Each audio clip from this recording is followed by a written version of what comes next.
लाभार्थी को प्रणाम करते हुए सबके इष्ट गुरु माता पिता को प्रणाम करता हूँ। बच्चों आपको बहुत सारा लाभ प्यार और सभी लोगों को सुबह की राम राम। आज दो बड़े खास मसले हैं। पहला मसला तो जो मैं गुरु मंत्र में आपको बताऊंगा वो ये है कि परवरिश यदि आप बिटिया की कर रही हैं और उसमें कुछ समस्या आ रही है, खासतौर से बिटिया के मूड में चीखना रोना रूठना अधिक है, तो आपको क्या करना चाहिए। और दूसरी बात जो मैं आपसे बहुत डिटेल से करना चाहता हूं वो ये है कि क्या आप भ्रम में जीते हैं, कल्पनाएं ज्यादा करते हैं, अपनी कल्पनाओं से डर जाते हैं, अपने सपनों से डर जाते हैं। सपनों में क्या कोई आपको डराता है, क्या आपको भूत करके कुछ दिखता है, या आप भविष्य से बहुत ज्यादा भ्रांत रहते हैं, भविष्य की चिंताएं बहुत ज्यादा करते हैं। आज ये सारी बातें हम करेंगे जिससे आपके मन में शक डर वहम बिल्कुल भी न रहे और आप एक अच्छा मजबूत जीवन जिए। वर्तमान भविष्य की नींव होता है, इसलिए वर्तमान ज्यादा मजबूत बनाने की कोशिश कीजिए, भविष्य बेहतर अपने आप हो जाएगा। क्योंकि हमारा मकसद केवल भविष्य जानना तो है ही नहीं, हम लोगों का मकसद तो है भविष्य को बेहतर बनाना।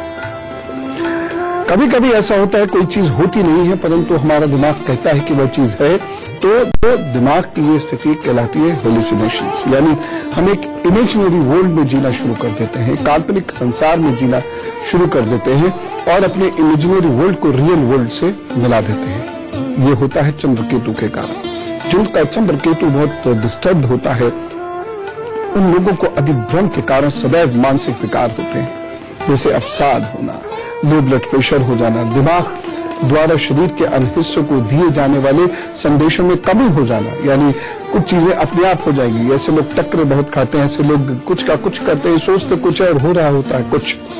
ऐसे मानसिक विकार पनप जाते हैं। चंद्रकेतु की यूं तो यही स्थिति व्यक्ति को ईश्वर के निकट लाकर खड़ा करती है, परंतु ये स्थिति किसी व्यक्ति को अगर उसने इस पर ध्यान नहीं दिया तो उसका भविष्य मटियामीट भी कर देती है। चंद्रकेतु की यही स्थिति भूत वर्तमान और भविष्य का जानकार बना देती है, लेकिन यदि आपने उसे ढंग से मैनेज नहीं किया तो आपको मानसिक रोगी भी बना देती है और आपके अंदर नकारात्मकता यदि आ जाए तो मानसिक विकार इतने उत्पन्न हो जाएंगे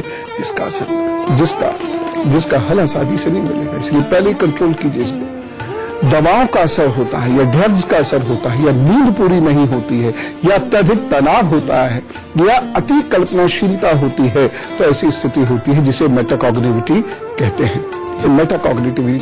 मेटाकॉग्निविटी की समस्या चंद्रकेतु हमें दे देते हैं यदि ये अच्छा नहीं हो। ये करते कैसे हैं कि हम एक कल्पना कर लेते हैं, एक चीज को देख लेते हैं और देखकर उसको कोई और चीज जिससे हम डरते हैं वह बना देते हैं। जैसे रस्सी लटकी हुई है और उसे सांप समझकर हम डर जाते हैं। ये वस्तुतः भ्रम होता है।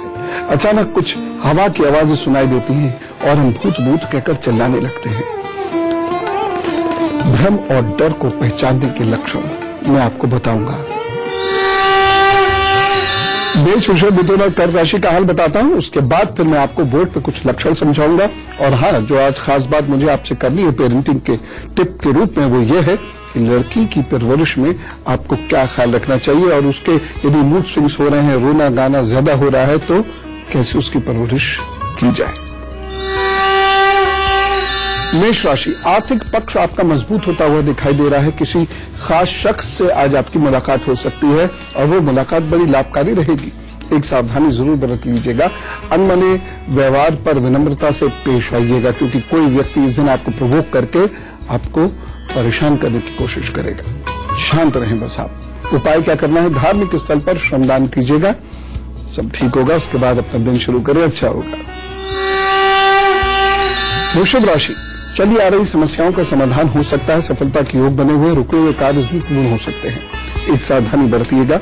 गुरु संत और गाय के प्रति कोई अपराध न हो जाए, ये ध्यान रखें। उपाय, देसी कपूर अपने पास रखें, थोड़ी थोड़ी देर में उसे सूंघते रहिएगा तथा आप इष्ट के नामों का 11 बार जप करके फिर अपने काम पर निकलिएगा, दिन अच्छा गुजरेगा। मिथुन राशि, शरीर में सुस्ती और थकान का अनुभव हो सकता है तथा शारीरिक कष्ट भी हो सकता है। दिन सामान्य है, ज्यादा चिंता ना करें। सावधानी लेकिन एक रखनी होगी। बड़े कार्य इस दिन ना करें और सरकारी कार्यों में इस दिन ना उलझें। उपाय क्या करना है, गणेश जी को दुर्वा भेंट कीजिए, इनकी प्रदक्षिणा कीजिए और काम पर जुटिए, सब ठीक होगा। कर्क राशि, आपको परेशानियों का सामना करना पड़ सकता है इस दिन। जरूरत से ज्यादा खर्च करने की वजह से कुछ परेशानियां और बढ़ भी सकती हैं। बस एक सावधानी रखिएगा, महत्वपूर्ण निर्णय इस दिन ना लें। उपाय क्या करना है? खूब जल पीजिएगा और माता जी की सेवा कीजिएगा, उनकी आज्ञा मानिएगा, उनको प्रणाम करके अपना दिन प्रारंभ कीजिए। अपने आप भाग्य पक्ष मजबूत हो जाएगा। चलिए, अब मैं आपको ये बताने जा रहा हूं कि यदि आपको बहुत ज्यादा डर लगता है, भ्रम की स्थिति बनी रहती है, अब कल्पनाओं में घूमने के कारण आपका अपना वर्तमान खराब होता चला जा रहा है, तो क्या है इसका कारण? ये नाखून के नीचे वाली स्थिति है और आपके ये नाखून यहाँ कछुए नुमा आकृति में है ना, ये ऐसे करके उठे हुए से नाखून अगर हैं तो यह अच्छी स्थिति नहीं है। और ऐसे में या तो अत्यधिक कल्पनाएं होती हैं, या कुछ भ्रम होने लगते हैं, या कुछ फेलियर्स के बाद दिमागी स्थिति थोड़ी अजीब सी हो सकती है। कंट्रोल सब किया जा सकता है, उसकी चिंता मत कीजिए, लेकिन ऐसा हो सकता है, इसलिए उस चीज को समझ लीजिए पहले। एक चीज मैं और यहां से अब कहना चाहूंगा, ये अगर ये आपके नाखून आगे जाकर पतले हो जाते हैं, आपकी उंगली भी आगे जाकर कोनिकल हो जाती है, तो भी आपको बहुत ध्यान रखना होगा कि कहीं आप बहुत ज्यादा भ्रम में ना उलझ जाएं। या फिर आपकी ये जो उंगली है यहाँ, ये नाखून इस तरीके, और ये एकदम से ये आयताकार या लगभग चौकोर से नाखून हो जाए, तो भी आपको ध्यान रखना है। अच्छा, ये नाखूनों की जड़ में आप सबने ये महसूस किया होगा, ये एक चंद्रमा सा बनता है ना? ये चंद्रमा जितना हो उतना अच्छा है, और यदि ये चंद्रमा नहीं है, अनुपस्थित है, ज्यादातर नाखूनों में यदि ये चंद्रमा अनुपस्थित है, तो ऐसे लोगों को डर बहुत लगेगा जीवन में, भ्रम बहुत पालेंगे ऐसे लोग जीवन में। और यदि हाथ पर कुछ चीजें उनके और हुई इससे जुड़कर, तो ऐसे लोग खामोखा में डरते हैं, भूत भी चिल्ला पड़ते हैं, या कहते हैं हमें सपने में कोई दिखता है, कभी कोई कहेंगे कि हमारा गला दबाता है, कभी कहेंगे कि हमको कुछ निकला आगे पीछे होता हुआ दिख रहा था, आदि आदि। वो कौन सी रेखाएं होती हैं जो ऐसा करती हैं? जब ये आपकी दिमाग की रेखा एकदम ऐसे गिर रही होगी, बिल्कुल एग्जैक्टली ऐसे नहीं गिरती है, लेकिन आपको स्पष्ट रूप से समझा सकूं ऐसा इसलिए कर रहा हूं। ये जब इस प्रकार से गिरती है तो दिमाग बहुत भावुक होता है, और भावोत्तेजना हर वक्त दिमाग में रहती है। इसलिए आपको बहुत केयरफुल ऐसे में रहना चाहिए, और वो सारे उपाय करने चाहिए जो मैं भी आपको बताने वाला हूं। एक चीज मैं आपको बता दूं स्पष्ट, ये वात किसी के बहुत ज्यादा बनेगी, ऐसे व्यक्ति को डर भी फिर बहुत ज्यादा लगेगा, या फिर किसी व्यक्ति के कफ बहुत ज्यादा होगा, तो ऐसे व्यक्ति के डर, वहम, शक, चिंता ये बहुत ज्यादा होगी, भविष्य को लेके हर वक्त वह डरा रहेगा। किसी का ये हाथ यहां से ये बहुत मुलायम अगर होता है, मैं खासतौर से पुरुषों की बात कर रहा हूं, अगर ये मुलायम होता है, और स्त्रियों में अगर ये पिलपिला होता है, बहुत ही मुलायम होकर पिलपिला सा हो जाए, तो फिर ये अच्छी निशानी नहीं है। हाथ बहुत सख्त तो नहीं होने चाहिए, लेकिन बहुत मुलायम भी नहीं होने चाहिए। अगर आपके हाथ का ये वाला हिस्सा जो आता है, बिल्कुल जहां ये कलाई शुरू हो गई आपकी, है ना, ये मणिबद्ध आ गई, ये हिस्सा अगर आपका बहुत दबा हुआ है, तो भी ऐसे व्यक्ति को चिंताएं, डर, वहम, भूत प्रेत जैसी बाधाएं वो अपने आप पकड़ लेता है। बाधा उसको नहीं पकड़ती, वो बाधाओं को अपने आप पकड़ लेता है। और ये हिस्सा अगर ऊंचा है और ये हिस्सा बराबर है यदि, ठीक, तो ऐसा व्यक्ति हमेशा भविष्य में रहता है। भविष्य का चिंतन करते करते कभी कभी उसे डिप्रेशन भी हो जाता है। उपायों की चिंता मत कीजिए, लेकिन वो आपको करने अवश्य पड़ेंगे। जो भी लोग अपना वर्तमान खराब करते हैं, या वर्तमान जिनका कमजोर होता है, उनका भविष्य अच्छा कैसे हो सकता है? इसलिए ज्योतिष वर्तमान पर सबसे ज्यादा फोकस करता है। जी हाँ, इसे हम समझते तो जरूर है कि ये केवल भविष्य बताता है, लेकिन ऐसा नहीं है, ये वर्तमान बताता है, और वर्तमान में क्या गलतियां हो रही हैं जिसकी वजह से भविष्य खराब हो सकता है, इस बात पर ज्योतिष का ज्यादा जोर होता है। मैं आपको उपाय जरूर बताऊंगा, जल्द बताऊंगा, और साथ ही साथ बेटियों की परेशानी के बारे में भी बताऊंगा, लेकिन उससे पहले सिंह, कन्या, तुला और वृश्चिक राशि का हाल जानकर। सिंह राशि, आमदनी के नए माध्यम नजर आएंगे, जमकर खर्च कर सकते हैं, सुख की अनुभूति आपको रहेगी। बस एक सावधानी बरतिएगा, इस दिन आपका बहन से मनमुटाव ना हो जाए, आपकी तरफ से अपनी बहन से आपका झगड़ा ना हो, उपाय क्या करना, सूर्य को अर्घ्य दीजिए, नमस्कार कीजिए, प्रभु की कृपा से भाग अच्छा होगा और रुके हुए कार्य आपका कोई ना कोई सॉल्व जरूर हो जाएगा। कन्या राशि, परिस्थितियां अचानक आपके अनुकूल हो सकती हैं। शत्रु मित्रवत भी व्यवहार कर सकते हैं इस दिन। बस एक सावधानी, आप धैर्य मत खोइएगा, आप धैर्य बना के रखिएगा। कोई आपको उकसाए भी तो आप झगड़ा मत कीजिएगा। उपाय क्या करना है, सफेद आग के पौधों को सींचिएगा, प्रदान कीजिएगा, अपने काम पर जुटिएगा, सब अच्छा होगा। तुला राशि, आकर्षण आपको प्रभावित करेगा, मन आपका स्थिर इस दिन नहीं रहेगा और इसकी वजह से कोई भी काम एकाग्रता से आप नहीं कर पाएंगे, नुकसान उठाना पड़ सकता है, खासतौर से वाहन चलाते समय और निवेश करते समय। एक सावधानी और बरतनी होगी, सात्विक संतुलित आचार विचार व्यवहार कीजिएगा, सब ठीक होगा। उपाय, भाग्य को बलि करने के लिए ओम जयंती मंगला काली भद्रकाली कपालिनी दुर्गा क्षमा शिवा धात्री स्वाहा स्वधा नमस्ते, इसका आप कम से कम 21 बार ध्यान पूर्वक पाठ कीजिए और अपने काम पर जुटिए, सब ठीक होगा। वृश्चिक राशि, घर के कार्य आपको गुस्सा देंगे, बेचैन करेंगे और आपके इस दिन चिड़चिड़ाहट की वजह से, जल्दबाजी की वजह से आपके द्वारा लिए गए निर्णय बहुत सार्थक सिद्ध नहीं होंगे। एक सावधानी आवश्यक है, परिवार में इस दिन दखलंदाजी मत कीजिएगा। उपाय क्या करना है, ओम हं हनुमते नमः का जप कीजिए, 108 बार कर लीजिए बैठ के, टाइम कम हो तो जितनी बार कर सकते हैं कीजिए, शांत मन से। उसके बाद काम पर जुट जाइए, अच्छा होगा। आपने कभी कभी नोट किया होगा कि आपके बच्चों को बड़ा डर लगता है, चाहे वो एग्जाम का डर हो, किसी से मिलने का डर हो, चाहे वो सड़क पर जा रहे हैं तो कुत्ते का डर हो, बिल्ली का डर हो, चूहे का डर हो, छिपकली का डर हो, बड़ा डर लगता है। कभी कभी ये नोट किया होगा कि आपके बच्चे भविष्य की बड़ी कल्पनाएं बनाते हैं, ऐसी गाड़ी होगी, ऐसा मकान होगा, इतनी मोटरसाइकिलें होंगी और ये होगा वो होगा, हर वक्त बहुत अमीर आदमी हो जाऊंगा, ऐसे हो जाऊंगा, मेरे साथ बहुत सारे लोग खड़े होंगे, मैं बहुत बड़ी जनता को भाषण दे रहा हूँ, आदि आदि करके कल्पनाएं बनाते रहते हैं।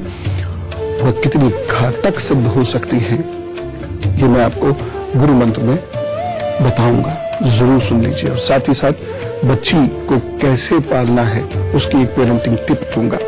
लेकिन अभी वो उपाय जानिए जिससे आप अपने आप को डर और भ्रम की स्थिति से निकाल सके।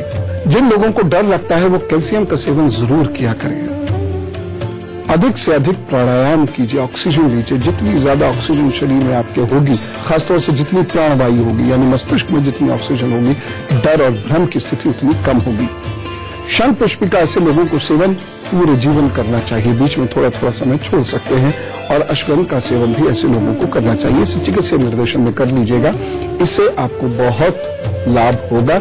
आपका दिमाग धीरे धीरे मजबूत होता चला जाएगा, आप बहुत प्रैक्टिकल होते चले जाएंगे और आपके मन में डर भ्रम वो निकलने शुरू हो जाएंगे। साथ ही साथ ऐसे लोग अंगूठे में छल्ला भी पहन सकते हैं। गुरु मंत्र अभी बताने में थोड़ा सा वक्त लगेगा क्योंकि मुझे जन्मदिन की बात करनी है और उससे पहले धनु, मकर, कुंभ और मीन राशि की बात करनी है। तो चलिए पहले इन 4 राशियों को जानते हैं, उसके बाद जन्मदिन और फिर गुरु मंत्र, और गुरु मंत्र में पेरेंटिंग टिप भी। धनु राशि, विद्यार्थियों को परीक्षा में सफलता मिलेगी, उत्साह है इस दिन और इससे उत्साह से भर के आप कार्य करेंगे जिससे आपको लाभ होगा। बस एक सावधानी, शत्रुओं से आपको बहुत अलर्ट रहना होगा। और उपाय क्या करना है, गाय गुरु की सेवा करें, अपने काम पर जुट जाइए, अच्छा होगा। मकर राशि, गले संबंधी कष्ट हो सकते हैं और धन खर्च के योग बने हुए हैं, एक सावधानी बरतें, मौन रहें और उपाय नीले बिंदु पर ध्यान कीजिएगा, फिर अपने काम पर जुटिएगा, अच्छा होगा। कुंभ राशि, रुके हुए कार्य पूर्ण होंगे, सम्मान में इस दिन वृद्धि होती दिखाई दे रही है, भाग्य कुल मिला के बेहतर है। रुके हुए कार्य को जरा जोर लगा के पूरा कीजिए। इस दिन किसी विशेष व्यक्ति से मुलाकात करनी है तो इस दिन प्रयास कीजिए, हो सकता है हो जाए। सावधानी, लोगों की कमियों को देखे बिना अपना काम करते चले जाइए। उपाय क्या करना है, थोड़ी दालचीनी का सेवन कीजिए, चाय में डाल के सेवन कर जाइए, अच्छा होगा, दिन अच्छा गुजरेगा। मीन राशि, आज लाभ कम और व्यय अधिक रहेगा तथा व्यर्थ की यात्राएं करनी पड़ सकती हैं। इस दिन एक सावधानी रखिएगा, इन्वेस्टमेंट इस दिन नहीं करना है और सड़क पर चलते हुए या स्वयं वाहन चलाते हुए आपको अलर्ट रहना चाहिए। उपाय क्या करना है, दूध से बनी हुई वस्तुओं का दान कर दीजिए आप, या अगर वो वस्तुएं नहीं हो तो दूध का दान कर दीजिए, फिर अपने काम पर जुटिए, सब अच्छा होगा। तो चलिए अब उन लोगों को विश कीजिए जिनका आज जन्मदिन है, wish a very happy birthday. और जिनका भी आज यानी 18 दिसंबर को जन्मदिन है, सब लोगों को बहुत सारी शुभकामनाएं और आपके 12 महीनों का हाल। जनवरी से मार्च तक का समय थोड़ा कमजोर है, आपको हर कार्य के लिए बहुत मेहनत करने की आवश्यकता है, लेकिन उसके बाद धीरे धीरे आपका समय बेहतर होगा। ये वर्ष कुल मिलाकर नई चीजें सीखने का है। कुछ बुजुर्ग, कुछ शिक्षक, कोई गुरु, ये आपके जीवन में विशेष परिवर्तन ला सकते हैं। ये जो 12 महीने हैं, ये आपके ज्ञान के आधार पर कुछ अच्छा आपको देंगे। जून, फिर सितंबर और दिसंबर, ये 3 महीने इस वर्ष बहुत विशेष मेहनत के हैं। जून का पहला और तीसरा हफ्ता खासतौर से, और दिसंबर का पहला और तीसरा हफ्ता खासतौर से बहुत अच्छा है। कुछ विशेष प्रयास कीजिए, कुछ बड़ा कार्य करने का, ईश्वर आपको जरूर सफलता देंगे। लिवर की समस्याओं का डर है, मस्तिष्क की, आंखों की समस्याओं, गले की समस्याओं का डर है, कुछ उपाय कर लीजिएगा। सबसे पहला उपाय आपको अपने रिश्ते बचाने पे करना है, क्योंकि आपके अंदर कुछ ऐसी प्रवृत्तियां उत्पन्न होंगी जिससे कुछ लोग आपसे छिटक सकते हैं। तो पहला उपाय यह है, अहंकार को त्यज दीजिएगा, अहंकार नहीं आना चाहिए। दूसरा उपाय यह है कि आप हर बृहस्पतिवार को दान अवश्य कर दिया करें। और तीसरा उपाय है, गाय गुरु और मंदिर की जितनी बन पड़े उतनी सेवा पूरे वर्ष कीजिए। ऑल द बेस्ट, क्योंकि ये 12 महीने आपके लिए लाइफ टाइम अचीवमेंट्स ला सकते हैं। और अब बातचीत का समय शुरू होता है। ईश्वर न करे कभी कोई परेशानी हो तो जरूर लिख भेजिएगा इस ईमेल आईडी पर goodluckguru@itvnetwork.com। बाकी तो मैं प्रभु से हमेशा प्रार्थना करता हूँ, जरूर सुनते होंगे वो मेरी। जैसी आपकी मेल आए, इसमें कोई कष्ट हो, प्रभु उसको तुरंत सॉल्व करे। नेहा जी हमारे साथ कोलकाता से, राम राम। जी गुरु जी प्रणाम, आपके चरणों में कोटि कोटि प्रणाम। जी जी सर, बहुत खुशियाँ दे। गुरु जी हमको पूछना था कि मेरा भाई बहुत मतलब परेशान है, कहीं जॉब नहीं लग रहा है। उनका डेट ऑफ बर्थ है, उनका नाम है शिव शंकर दीजिए। जी क्या डेट ऑफ बर्थ है? 28 फरवरी। जी 28 फरवरी 1990। जी प्रातः काल जी 9:30 बजे सुबह में। जी धरनिया गोरखपुर ननिहाल में। अच्छा जी बताइए। गुरु जी पूछना था कि उनको सरकारी नौकरी नहीं मिल रहा है, उनने कर चुके हैं, कहीं भी जाते हैं तो कोई सफलता नहीं मिलता है, क्या करे? एक ही भाई है, पूरा फैमिली परेशान है। जुलाई तक फिर कोशिश करें, समय अच्छा होगा मार्च से। तो अगर जो मार्च के बाद से वो फिर से एफर्ट करते हैं और वह रोजाना सूर्य को जल देते हैं और गायत्री का यज्ञ करते हैं 11 आहुति से, गाय को भोजन देते हैं प्रतिदिन, तो 2016 में जहां इतने उन्होंने चांसेस लिए हैं, वहां 2016 में भी इन उपायों के 7 चांसेस ने उपाय करेंगे तो हो जाएगा, अन्यथा नहीं होगा। फिर इनको प्राइवेट जॉब ही करनी पड़ेगी। और अब गुरु मंत्र, अगर आपके बच्चे को डर लगता है तो इस गुरु मंत्र को बहुत ध्यान से सुनिए, उसकी समस्याओं का निराकरण अवश्य होगा। देखिए जो लक्षण मैंने बताए वो लक्षण यदि बच्चे में है तो उसे बहुत सारी चीजों से डर लगेगा, वो भूत प्रेत की भी बात करेगा। लेकिन सबसे पहले मैं आपसे ये निवेदन करना चाहता हूं, अपने बच्चों को भूत प्रेत की कहानियां नहीं सुनाइए। आपके पास, हर भारतीय के पास कहानियों का एक विशाल भंडार है, उसके वीरों की कहानियां उसके पास हैं, उसके ऋषियों की कहानियां, उसके देवताओं की कहानियां उसके पास हैं। वो सुनाइए, खामोखा कल्पनाओं में बच्चों को मत उलझाइए, इससे बच्चे का मानसिक विकास अवरुद्ध होता है और वह उस वर्ल्ड को रियल वर्ल्ड के साथ जोड़ने की कोशिश करके अपने जीवन को बहुत खराब करता है। और ये चीज केवल बचपने में जाती नहीं है, ये बहुत दिनों तक बच्चे को परेशान करी, वर्षों तक बच्चों को परेशान करती है, जीवन पर्यंत तक परेशान कर सकती है। और एक खास कहानी जो आप अपने बच्चों को जरूर सुनाया करिए वो है, गांधी जी को भी बचपन में भूतों से बहुत डर लगता था, अंधेरे में 2 मिनट बैठ नहीं सकते थे। फिर एक दिन उनके घर काम करने वाली बाई ने उन्हें एक ऐसा गुरु मंत्र दिया कि गांधी जी को कभी भूतों से डर नहीं लगा, बल्कि भूत गांधी जी से डरने लगे। और वह क्या था, तुम राम का नाम ले लेना, डर को सो दूर भाग जाएगा। उसके बाद गांधी जी ने राम नाम कहना शुरू किया, राम का नाम लेना शुरू किया। फिर डर ऐसा भागा कि बिना हथियार उठाए गांधी जी ने अंग्रेजों को देश से भगा दिया। जब गांधी जी को गोली भी मारी गई तब भी वो डरे नहीं। उनके मुंह से जो शब्द निकला हुआ था, हे राम। इसलिए बच्चों को, हमारे पास इतने वीर हैं, केवल गांधी जी ही नहीं, बहुत सारे वीर हैं जिन्होंने बिना हथियार अंग्रेजों को भगा दिया। जिन लोगों ने इतनी बड़ी सेना जो अंग्रेज पाले हुए थे, उस सेनाधारियों को यहां से भगा दिया। ऐसे वीर, ऐसे क्रांतिकारी हमारे पास है, उनकी कहानी सुनाइए, बच्चों का डर वैसे ही भाग जाएगा। और अब बच्ची की पेरेंटिंग में एक चीज का ध्यान रखिएगा, यदि आपकी बच्ची बहुत द्रवित रहती है, भावुक बहुत ज्यादा है, रोती बहुत है, काम नहीं करती है, नखरीली बहुत है, तो उसके पिता से कहिए कि वो उसके लिए विशेष समय निकालकर बात करना शुरू करें, थोड़ा टहलना शुरू करें, उससे उसके दिल का हाल पूछना सुनना शुरू करें। हमेशा याद रखना, बच्ची की सारी कमजोरियां उसके पिता के द्वारा खत्म की जा सकती हैं, खासतौर से मानसिक कमजोरियां, क्योंकि पिता और बेटी की बातचीत का जो नतीजा निकलता है वो बच्ची के आत्मबल को इतना मजबूत कर देता है कि वह बच्ची अपने जीवन में सफल हो जाती है। याद रखा कीजिए, इन टिप्स को अपनी जिंदगी में जरूर उतारिए और आज कोई अच्छा काम जरूर कीजिए। और मैं चलूं, मुझे इजाजत दीजिए, चलता हूं। ईश्वर आपको बहुत खुशियां दे। राम राम, नमस्कार।